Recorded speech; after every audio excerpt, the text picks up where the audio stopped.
हर हर महादेव, जय बाबा केदार। तो दोस्तों, आज तारीख है 29 जुलाई और मैं आप सभी के लिए केदारनाथ धाम का लेटेस्ट अपडेट लेकर आ चुकी हूँ। दोस्तों, आज भी केदारनाथ यात्रा को अस्थायी रूप से पूरी तरह रोक दिया गया है।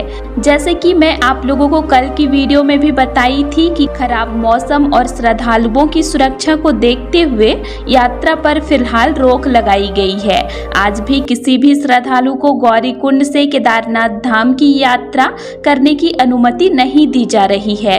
इसी के साथ मैं आप लोगों को बताऊंगी कि केदारनाथ यात्रा मार्ग पर आखिर किन किन जगहों पर लैंडस्लाइड हुई है, कितना नुकसान हुआ है, प्रशासन की ओर से क्या कार्रवाई की जा रही है और फिलहाल यात्रा दोबारा शुरू होने की क्या स्थिति बनी हुई है।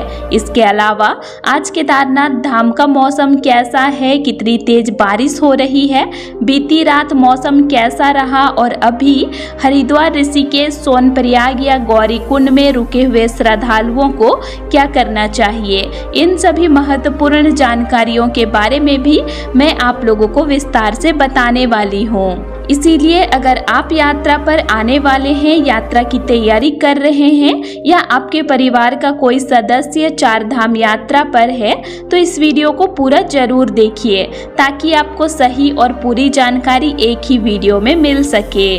और दोस्तों, वीडियो में आगे बढ़ने से पहले एक छोटी सी काम की बात। अगर आप में से कोई भी इस साल चार धाम यात्रा जाने का प्लान बना रहे हैं लेकिन होटल, खाना या ट्रांसपोर्ट को लेकर टेंशन में है तो मैं आपको एक आसान तरीका बता दूं। देवस्थान एक्सपर्ट के साथ आप अपनी पूरी यात्रा पहले से प्लान कर सकते हैं।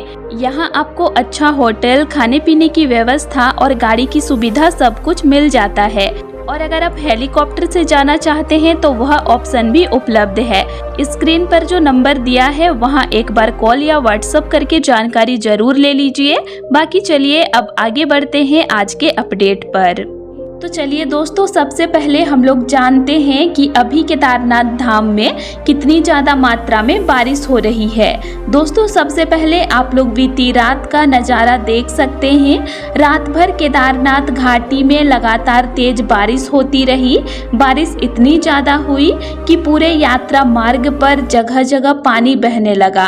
आप लोग वीडियो में साफ देख सकते हैं कि रास्तों पर पानी का तेज बहाव दिखाई दे रहा है।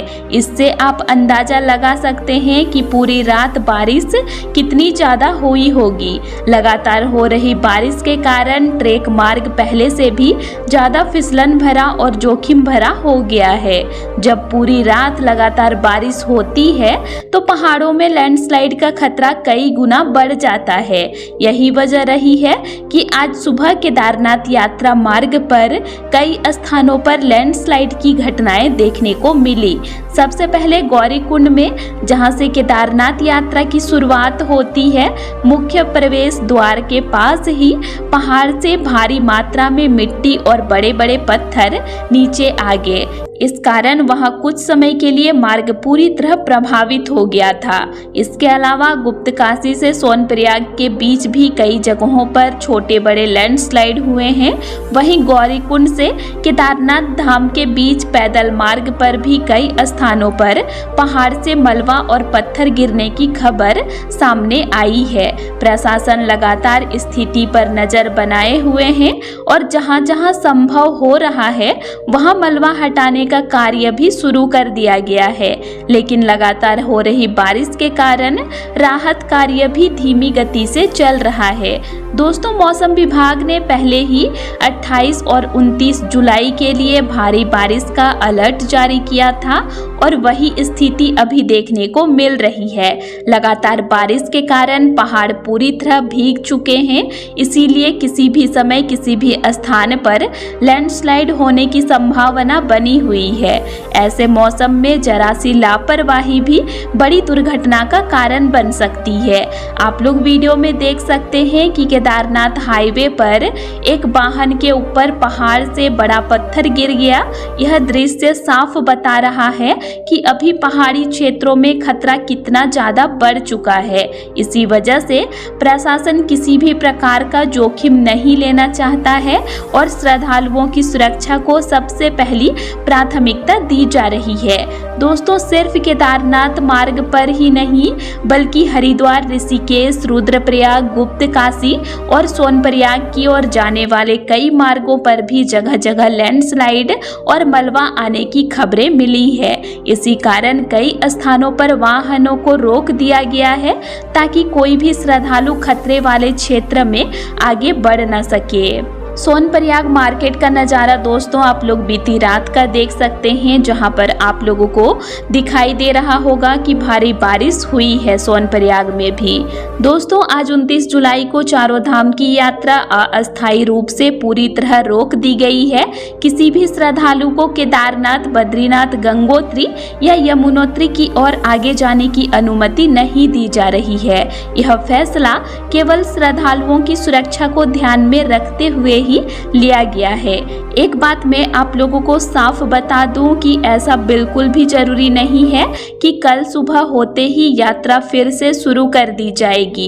अगर बारिश इसी तरह जारी रही और लैंडस्लाइड की घटनाएं होती रही तो प्रशासन यात्रा को आगे भी बंद रख सकता है। इसीलिए किसी भी अफवाह पर भरोसा न करें और मेरे चैनल से जुड़े रहिए, क्योंकि मैं हर दिन केदारनाथ धाम का लेटेस्ट अपडेट देती हूँ। तो जो भी श्रद्धालु इस समय हरिद्वार, ऋषिकेश, सोनप्रयाग या गुप्तकाशी में रुके हुए हैं, उनसे मेरी निवेदन है कि कृपया सुरक्षित स्थान पर ही रहें।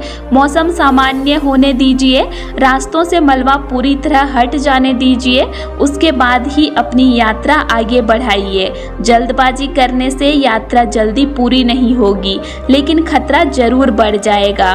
और जो श्रद्धालु अभी अपने घर से चार धाम यात्रा के लिए निकलने की तैयारी कर रहे हैं, उनसे भी मेरी सलाह रहेगी कि फिलहाल मौसम की स्थिति सामान्य होने का इंतजार करें। मानसून के समय पहाड़ी क्षेत्रों में यात्रा करना काफी चुनौतीपूर्ण हो जाता है, इसीलिए सुरक्षा को सबसे पहले रखें। फिलहाल प्रशासन, पुलिस, SDRF, NDRF और स्थानीय टीमें लगातार मार्गों से मलबा हटाने और हालात सामान्य करने में लगी हुई है। जैसे ही मौसम में सुधार होगा और यात्रा पूरी तरह सुरक्षित मानी जाएगी, प्रशासन दोबारा यात्रा शुरू करने का निर्णय लेगा। जैसे ही केदारनाथ यात्रा फिर से शुरू होगी, मैं सबसे पहले आप लोगों तक उसका लेटेस्ट अपडेट लेकर आऊंगी, इसीलिए चैनल से जुड़े रहिए। इसी के साथ अगर हम लोग आज 29 जुलाई को केदारनाथ धाम के मौसम की बात करें तो दोस्तों आज सुबह से ही केदारनाथ धाम में मौसम पूरी तरह से खराब बना हुआ है। सुबह से रुक रुक कर बारिश हो रही है, कभी हल्की बारिश शुरू हो जाती है तो कुछ देर बाद रुक जाती है, लेकिन आसमान पूरी तरह घने बादलों से ढका हुआ है। ऐसा बिल्कुल भी नहीं लग रहा कि मौसम पूरी तरह साफ होने वाला है। आप लोग बाबा केदारनाथ के दिव्य मंदिर का अद्भुत दर्शन कर सकते हैं। चारों तरफ बादलों की चादर फैली हुई है, जिससे पूरा केदारनाथ धाम बेहद सुंदर तो लग रहा है, लेकिन मौसम लगातार चुनौतीपूर्ण बना हुआ है। दोस्तों, बीती रात भी केदारनाथ घाटी में लगातार बारिश हुई थी। रात भर बारिश के कारण यात्रा मार्ग पर कई जगह पानी का तेज बहाव देखने को मिला। रास्ते पूरी तरह भीगे हुए हैं और कई स्थानों पर फिसलन भी काफी ज्यादा बढ़ गया है। इसीलिए अभी पैदल यात्रा करना पहले की तुलना में ज्यादा सावधानी मांगता है। आज नए श्रद्धालुओं को केदारनाथ धाम की यात्रा करने की अनुमति नहीं दी गई है, इसीलिए मंदिर परिसर में वही श्रद्धालु मौजूद हैं जो पहले से केदारनाथ धाम पहुंच चुके थे। आप लोग वीडियो में भी साफ देख सकते हैं कि मंदिर परिसर इस समय लगभग खाली दिखाई दे रहा है। जहां पहले लंबी लंबी कतारें देखने को मिलती थी, वहीं आज बहुत कम श्रद्धालु बाबा केदारनाथ के दर्शन कर रहे हैं। अच्छी बात यह है कि जो श्रद्धालु पहले से धाम में मौजूद हैं, उन्हें दर्शन के लिए बिल्कुल भी ज्यादा इंतजार नहीं करना पड़ रहा है। स्पर्श दर्शन भी बहुत आसानी से हो रहा है और श्रद्धालु शांत वातावरण में बाबा केदारनाथ के दर्शन कर रहे हैं। जो श्रद्धालु इस समय गौरीकुंड, सोनप्रयाग, गुप्तकाशी, हरिद्वार या ऋषिकेश में रुके हुए हैं, उनसे मेरा निवेदन है कि कृपया वहीं सुरक्षित स्थान पर रहें। प्रशासन की ओर से जो भी निर्देश दिए जा रहे हैं उनका पूरी तरह पालन करें। याद रखिए, प्रशासन आपकी यात्रा रोक कर आपको परेशान नहीं कर रहा, बल्कि आपकी सुरक्षा को सबसे पहले प्राथमिकता दे रहा है। जहां जहां लैंडस्लाइड हुई है वहां से मलबा हटाने का कार्य लगातार जारी है। मौसम ठीक होते ही और रास्तों को पूरी तरह सुरक्षित घोषित किए जाने के बाद ही यात्रा दोबारा शुरू की जाएगी। इसीलिए जल्दबाजी में किसी भी तरह यात्रा करने की कोशिश बिल्कुल न करें। दोस्तों, बाबा केदारनाथ के दर्शन तभी सुखद होंगे जब आप सुरक्षित रहेंगे। इसीलिए थोड़ा धैर्य रखिए, मौसम सामान्य होने दीजिए, प्रशासन के अगले आदेश का इंतजार कीजिए और जब यात्रा दोबारा शुरू हो जाए तब पूरी तैयारी और पूरी सावधानी के साथ अपनी यात्रा शुरू कीजिए। बाबा केदार से यही प्रार्थना है कि मौसम जल्द सामान्य हो और सभी मार्ग सुरक्षित हों और हर श्रद्धालु सुरक्षित रूप से बाबा के दिव्य दर्शन कर अपने घर वापस लौटें। तो दोस्तों, आज के लिए इतना ही और आप लोगों को मेरा आज का इन्फॉर्मेशन कैसा लगा ये मुझे कमेंट करके ज़रूर बताइएगा। और वीडियो अच्छा लगा तो वीडियो को लाइक कीजिएगा और साथ ही चैनल को सब्सक्राइब भी जरूर कर लीजिएगा। और अगर आप लोगों को केदारनाथ धाम से रिलेटेड और भी वीडियोस देखने हैं तो मेरे चैनल में अपलोड हैं, आप उनको भी देख सकते हैं। तो चलिए फिर मिलते हैं एक नई वीडियो के साथ। Thanks for watching.